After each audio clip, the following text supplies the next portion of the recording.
Dear friends, welcome back to Janaki Tutorials. Today we will discuss about NET paper 1 first unit, that is teaching aptitude. So in detailed explanation. See, ನನ್ನ ಚಾನಲ್ನ first time ನೋಡ್ತಾ ಇದ್ದರೆ ಚಾನಲ್ನ subscribe ಮಾಡಿ. ಅದೇ ಥರ ನಾವು daily ಕ್ಲಾಸಸ್ನ ನಾನು ಮಾಡ್ತಾಯಿದ್ದೀನಿ, ಫ್ರೀ ಕ್ಲಾಸಸ್ಸು. ಅಂದರೆ ಆಲ್ರೆಡಿ 2 ಕ್ಲಾಸಸ್ ಮಾಡಿದ್ದೀನಿ. ಸೊ ಸ್ಟಾರ್ಟಿಂಗ್ ಸ್ವಲ್ಪ ಸ್ಲೋ ಆಗಿ ಕ್ವಶನ್ಸ್ ಎಲ್ಲ ಸ್ಲೋ ಆಗಿ ಸಾಲ್ವ್ ಮಾಡ್ತಾ ಹೋಗ್ತೀನಿ. ಸೊ ಈ ಕ್ಲಾಸಲ್ಲಿ ನಾವು ಏನು ಮಾಡೋಣ, ಟೀಚಿಂಗ್ ಆ್ಯಪ್ಟಿಟ್ಯೂಡ್ ಇವೆಲ್ಲ ನಾನು ಹೇಳೋವು 2023ನಲ್ಲಿ, ಓಕೆನಾ. 2023ನಲ್ಲಿ ಪೇಪರ್ 1 ಎಕ್ಸಾಮಿನೇಷನ್ ಶಿಫ್ಟ್ ವೈಸ್ ನಾನು ಸಾಲ್ವ್ ಮಾಡ್ತಾ ಹೋಗ್ತಾ ಇದ್ದೀನಿ. ಸೊ ಅದೇ ಥರ ನೆಕ್ಸ್ಟ್ ಬರ್ತಾ 2024 ಕ್ವಶನ್ ಪೇಪರ್ನು ಸಾಲ್ವ್ ಮಾಡ್ತೀನಿ, ಓಕೆನಾ. ನಮ್ಮ ಚಾನಲ್ನ ಫಸ್ಟ್ ಟೈಮ್ ನೋಡ್ತಾ ಇದ್ದರೆ ಪ್ಲೀಸ್ ಸಬ್ಸ್ಕ್ರೈಬ್ ಮಾಡಿ. ದೆನ್ ನೋಡ್ತಾ ಹೋಗೋಣ next ಕ್ವಶನ್ಸ್ನ. See, dominance of teaching responsibilities and list 2 are the components of domains. See the first one, planning and preparation, instruction, classroom environment, professional responsibilities. So ಇದಕ್ಕೆ related ಏನೇನು components ಡಾಮಿನೆಂಟ್ಸ್ ಇದ್ದಾವೆ ಅವನ್ನ ನಾವು ಏನು ಮಾಡಬೇಕು, ಮ್ಯಾಚ್ ಮಾಡ್ತಾ ಹೋಗಬೇಕು. ನೋಡ್ತಾ ಹೋಗಿ ಏನಾಗ್ಬೋದು ಆನ್ಸರು. ಸೊ ಇಲ್ಲಿ ನೋಡ್ತಾ ಬನ್ನಿ, ಪ್ಲ್ಯಾನಿಂಗ್ ಆ್ಯಂಡ್ ಪ್ರಿಪ್ರೇಷನ್ ಅಂತ ಹೇಳಿದೆ. ಇಲ್ಲಿ ಈ ಸೈಡು ಒಂದು ಕಮ್ಯುನಿಕೇಟಿಂಗ್ ವಿತ್ ಸ್ಟೂಡೆಂಟ್ಸ್ ಅಂತ ಬಂದರೆ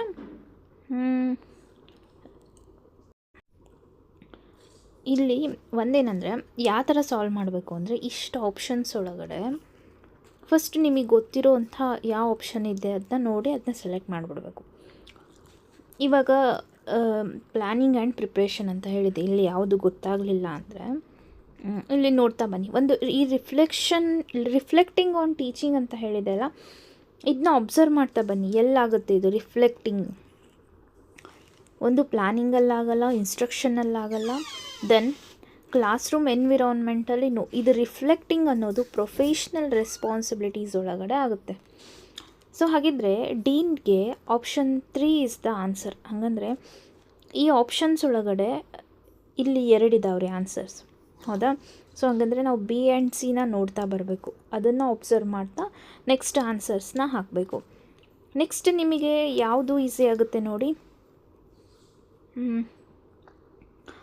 ಈ ಕ್ಲಾಸ್ ರೂಮ್ ಎನ್ವಿರಾನ್ಮೆಂಟ್ ಇದೆ ಅಲ್ಲ, ಈ ಕ್ಲಾಸ್ ರೂಮ್ ಎನ್ವಿರಾನ್ಮೆಂಟಲ್ಲಿ ಯಾವ್ದು ಬರ್ಬೋದು? ಈ 3ನಲ್ಲಿ instructional outcomes classroom environment ಅಲ್ಲ. ದೆನ್ ಯಾವುದು establishing an a culture for learning ಅಂತ ಹೇಳಿದೆ ಇಲ್ಲಿ. Establishing a culture for learning ಅಂತ ಹೇಳಿದೆ. ಇಲ್ಲಿ ನೋಡಿರಿ, classroom environment is establishing the culture for learning is right, ಹೌದಾ. ನೋಡಿರಿ, ಅದಕ್ಕೆ ಮ್ಯಾಚ್ ಆಗುತ್ತೆ. ದೆನ್ ಹಾಗಂದರೆ ಯಾವುದಾಗುತ್ತೆ answer? Option number B. Planning and preparation is an setting a instructional outcomes. Then instruction is communicating with students. ಇದು ಒಂದು ಆರಾಮ್ ಹೇಳ್ಬೋದು ನಾವು, ಹೌದಾ. ಆ ಎಲ್ಲ ಅಂದರೆ ಯಾವುದು ಗೊತ್ತಿರುತ್ತಲ್ಲ ಅದನ್ನ ಈ ಥರ ಇದು 2 ಆಪ್ಷನ್ಸ್ ನಮಗೇನಾದರೂ ಗೊತ್ತಾದವು ಅಂದರೆ ಇಲ್ಲಿ ಯಾವ 2 ಆಪ್ಷನ್ ಸಿಮಿಲರ್ ಇದೆ ಅದನ್ನೇ ನಾವೇನು ಮಾಡಬೇಕು, ರೈಟ್ ಅಂತ ಹಾಕಬೇಕು, ಓಕೆನಾ. ಸೊ ಆನ್ಸರ್ ಏನಾಗುತ್ತೆ? Option number 2. Next question, the memory for general knowledge and facts about the world as well as memory for the rules of logic that are used to deduce other facts is known as. deduce ಅಲ್ಲ, actually ಅದು reduce. ಅದು ನೋಡಿರಿ ಏನಾಗ್ಬೋದು, temporary memory, semantic memory, iconic memory and general memory. ಇಲ್ಲಿ ನೋಡ್ತಾ ಬನ್ನಿ, ಇವರು general knowledge and about the world facts ಬಗ್ಗೆ ಹೇಳ್ತಿದ್ದಾರೆ, ಹೌದಾ. ಲಾಜಿಕ್ ವೈಸ್ ಹೇಳ್ತಿದ್ದಾರೆ. ಒಂದು ಟೆಂಪ್ರರಿ ಮೆಮೊರಿ ಅಂದರೆ ಇದು ಏನು ಲಾಂಗ್ ಟರ್ಮ್ ಅಲ್ಲ ರೀ. ಇವ್ರು ಕ್ವಶನ್ ಇರೋದು ಲಾಂಗ್ ಟರ್ಮ್ ಬೇಸಿಸ್ ಮೇಲೆ, ಬಟ್ ಟೆಂಪ್ರರಿ ಮೆಮೊರಿ ಅಂತೂ ಅಲ್ಲ, ಜನರಲ್ ಮೆಮೊರಿ ಅಂತೂ ಅಲ್ಲ, ಹೌದಾ. ಜನರಲ್ ಆಗಿರೋ ಮೆಮೊರಿ ಅಲ್ಲ ಇವೆಲ್ಲ ಫೀಚರ್ಸ್ ಇರೋದು. ಐಕಾನಿಕ್ ಅಂದರೆ ಅದು ಅಲ್ಲ, ಬಟ್ ಸಿಮ್ಯಾಂಟಿಕ್ ಅನ್ನೋದು long term memory with logical memory. ಇದಕ್ಕೆ ಆನ್ಸರ್ ಏನಾಗುತ್ತೆ? ಸಿಮ್ಯಾಂಟಿಕ್ ಮೆಮೊರಿ ಆಗುತ್ತೆ, option number 2. See, semantic memory refers to the long term memory system that stores general knowledge, facts about the world, concepts, and the meaning of words. It is a repository of information that is not tied to specific personal experiences. Okay, ಅದೇ ಥರ temporary memory ನೋಡ್ತಾ ಹೋದರೆ it is also known as an short term memory is a system that temporarily hold a limited amount of information. ಓಕೆನಾ. So next last iconic memory ಅಂದರೆ it is a type of sensory memory. Icon ಅಂದರೆ sense base ಮೇಲೆ ಇರುವಂಥ memories that briefly stores visual information from the environment. ಅಂದ್ರೇನು ನೆನ್ಪಿಟ್ಕೊಳ್ರಿ, ಒಂದು short term sensory memory is known as iconic memory ಅಂತ. Okay, next question. Next ಏನು ಮಾಡೋಣ, 7th 12 2023 shift 1ನಲ್ಲಿರುವಂಥ ಕ್ವಶನ್ಸ್ನ ನೋಡ್ತಾ ಹೋಗೋಣ. ಸೊ ಲಾಸ್ಟ್ ಕ್ಲಾಸಸಲ್ಲಿ ನಾನು ಏನು ಮಾಡಿದ್ದೀನಿ, 6th 12 2023 ಶಿಫ್ಟ್ 1 ಆ್ಯಂಡ್ ಶಿಫ್ಟ್ 2 ಕ್ವಶನ್ಸ್ನ ಸಾಲ್ವ್ ಮಾಡಿದ್ದೀನಿ. ಇವಾಗ ನೆಕ್ಸ್ಟ್ ಡೇ ಅಂದರೆ 7th ಅಲ್ಲಿರುವಂಥ ಒಂದಷ್ಟು ಕ್ವಶನ್ಸ್ನ ನೋಡ್ತಾ ಹೋಗೋಣ. ಇನ್ ಚಾರ್ಲೋಟ್ Donaldson framework for teaching, the domain of planning and preparation has the following components. So ಈ ಆಥರ್ ನೇಮ್ ವೈಸ್ ನಿಮಗೆ ಗೊತ್ತಾಗಲಿಲ್ಲ ಅಂದರೆ ಸ್ವಲ್ಪ ಅವಾಯ್ಡ್ ಮಾಡಿರಿ. ಇಲ್ಲಿ ಏನಿದೆ ಅಲ್ಲ ಮೇನ್ ಕಾನ್ಸೆಪ್ಟ್ ಬಗ್ಗೆ ಕೇಳಿದ್ದಾರೆ, ಈ ಕಾನ್ಸೆಪ್ಟ್ ರಿಲೇಟೆಡ್ ಈ ಪಾಯಿಂಟ್ಸ್ ಇದಾವ ಇಲ್ಲ ಅಂತ ಅಬ್ಸರ್ವ್ ಮಾಡ್ತಾ ಬನ್ನಿ. ನಮಗೇನು ಬೇಕು, ಪ್ಲ್ಯಾನಿಂಗ್ ಆ್ಯಂಡ್ ಪ್ರಿಪ್ರೇಷನ್ ಬೇಕು, ಹೌದಾ. First, organizing physical space in classroom, setting a instructional outcomes, designing a student's assessment, demonstrating knowledge of content and pedagogy, demonstrating knowledge of resources.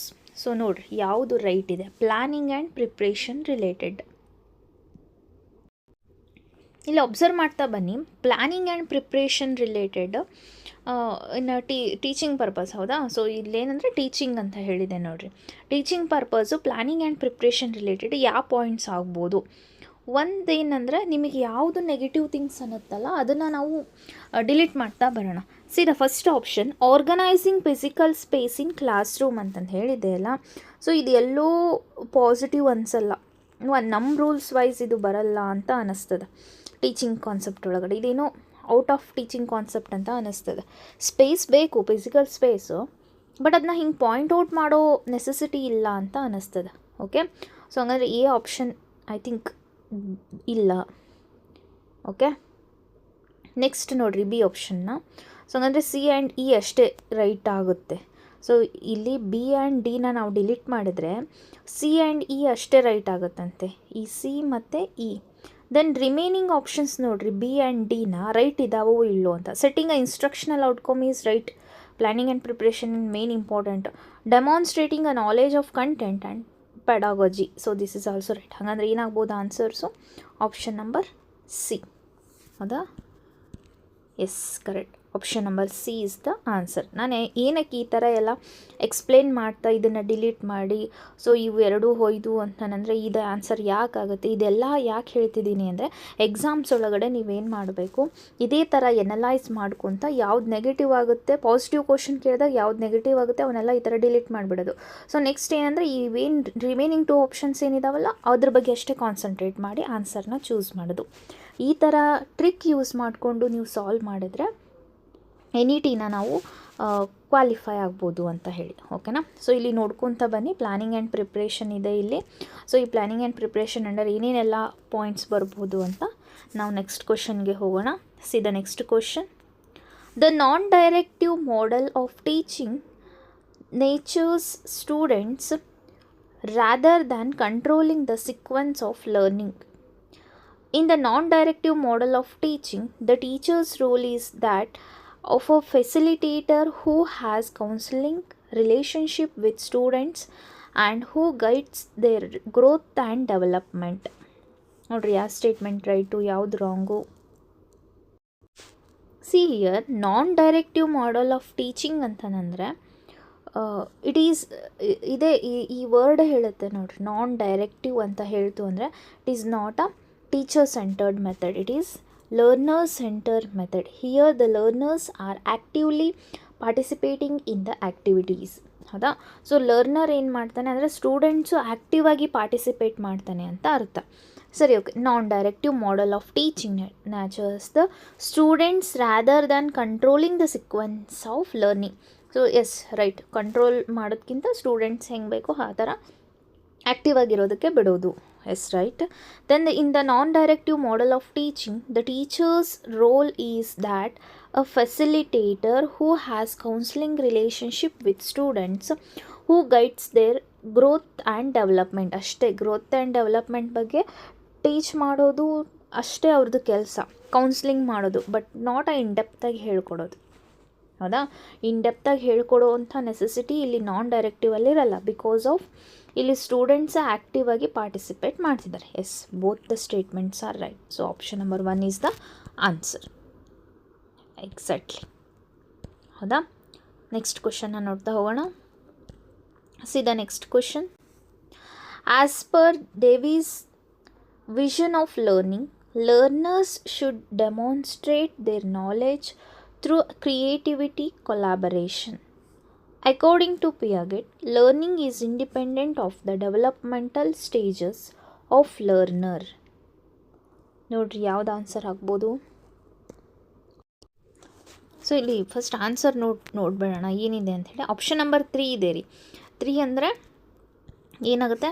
A is right and B is incorrect ಅಂತಂದು ಹೇಳಿ. So ಹೆಂಗೆ?